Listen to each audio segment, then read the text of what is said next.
করে 5টি বাটিতে তাদের জন্য দুধ এনে দেয়। এরপর সাপগুলি তা মন ভরে খেতে থাকে। আর এই সমস্ত ঘটনা দূর থেকে দেখে একটি ইচ্ছাধারী নাগ। ওই জলপরীর 5 সাপ সন্তান। তাহলে কি ওই জলপরী সেই জলপরী যাদের কথা শেষ মুহূর্তে আমার সঙ্গিনীর মুখে শুনেছিলাম, যারা তাকে উদ্ধার না করে আমাদের পবিত্র নীলপদ্ম নিয়ে চলে গিয়েছিল? জলপরি, তোর হাতের ওই জাম আমাকে দিয়ে দে। না, কখনো না। আমার বোন এই অভিশপ্ত জাম খেয়ে জাম হয়ে গেছে। এই জাম আমি তোমাকে দেব না। ঝিনুকমালা, আজ আমরা সিঞ্চুলার জঙ্গলের নদীতে যাব।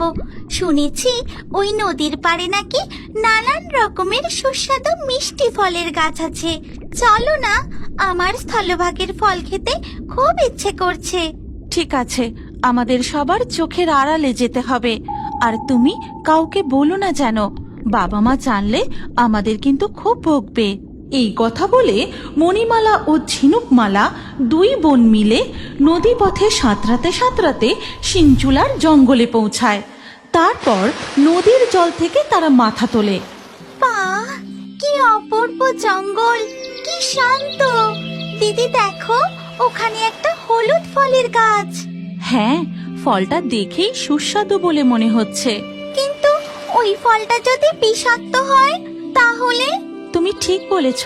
চলো আমরা আরো কিছুটা এগিয়ে গিয়ে অন্য ফল দেখি। এই বলে তারা নদীপথে আরো কিছুটা এগিয়ে গিয়ে এক অতিকায় জাম গাছের কাছে থামে। মণিমালা এই গাছের ফলগুলো